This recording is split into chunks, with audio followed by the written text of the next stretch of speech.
Bonjour à tous, je vous souhaite la bienvenue à 5 minutes pour comprendre la Bible. Aujourd'hui, nous allons voir les 5 points capitaux du calvinisme qui sont référencés par l'acronyme CHILIP. Je me nomme Johan Mouba, je suis coéquipier à Évangélisation en Action.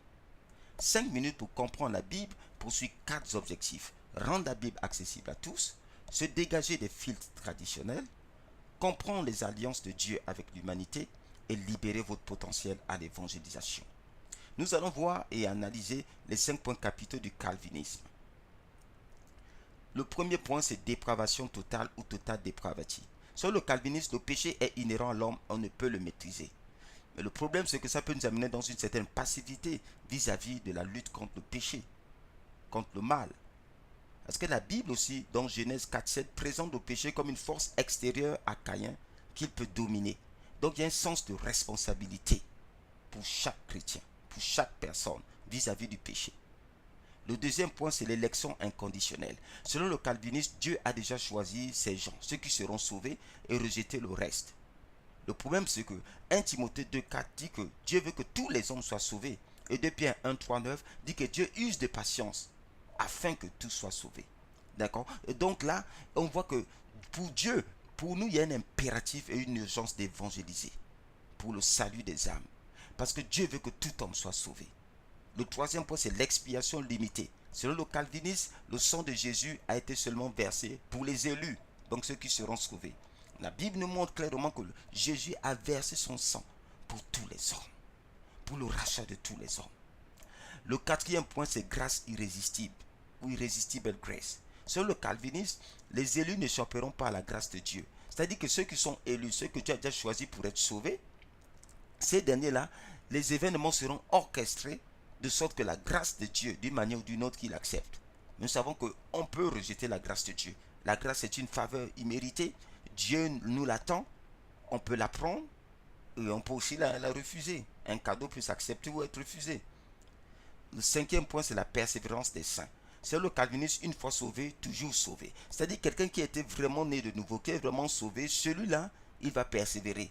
Et si quelqu'un vraiment il savait que quelqu'un s'éloigne, c'est qu'il n'était peut-être pas, peut-être pas vraiment converti.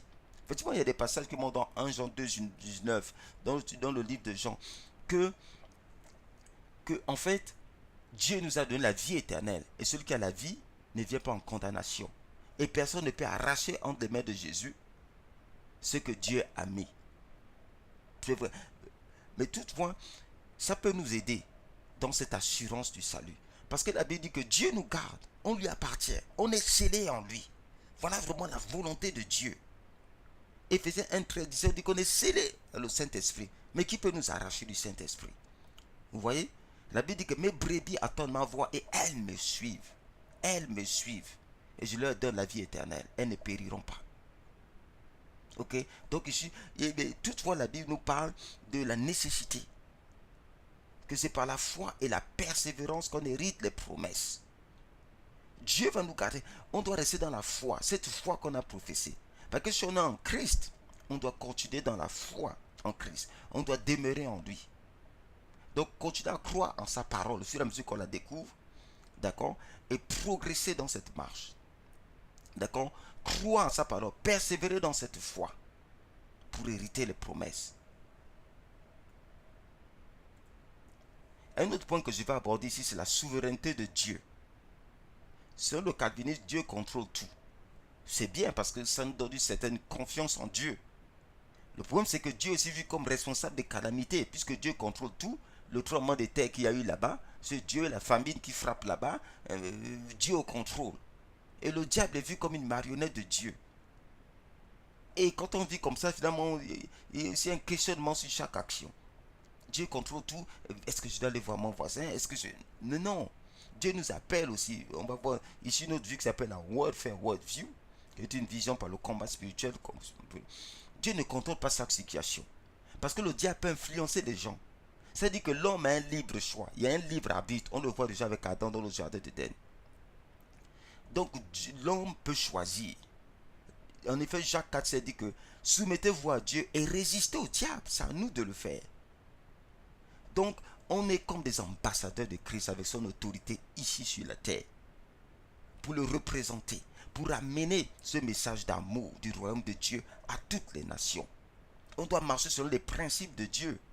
Dieu ne veut pas qu'on rende le mal par le mal, mais qu'on rende le mal par le bien. Voilà par exemple la volonté de Dieu. On n'a pas besoin d'avoir des précisions, des détails précis à ce niveau. Des fois, il y a des détails. Par exemple, dans Actes 6, l'apôtre Paul va quelque part, mais il est en train d'obéir. Parce que Dieu a dit d'aller amener toute la bonne nouvelle à toutes les nations. Il est en train d'aller, il est en train d'opérer dans cet ordre du Seigneur. Et on voit que Dieu, le Saint-Esprit vient, le Saint-Esprit l'empêche d'aller dans une région. Et après, il y a un Macédonien, et il voit un Macédonien dans une vision, et il comprend que Dieu veut qu'il aille là-bas. Mais il n'a pas commencé par tous les détails du monde, pour savoir s'il fallait évangéliser le voisin, s'il fallait évangéliser un tel, ou aller là-bas amener la bonne nouvelle. Donc voilà, vivons selon ces principes de Dieu, et allons-y amener la bonne nouvelle aux nations. Nous ne nous disons pas, s'il y a des gens qui doivent être sauvés, Dieu les sauvera de toutes les manières. Non, on a cette responsabilité, cette urgence d'amener l'évangile aux nations, et de comprendre qu'on doit demeurer, et dans la foi en Christ. Celui qui persévère jusqu'à la fin sera sauvé. Dieu vous bénisse.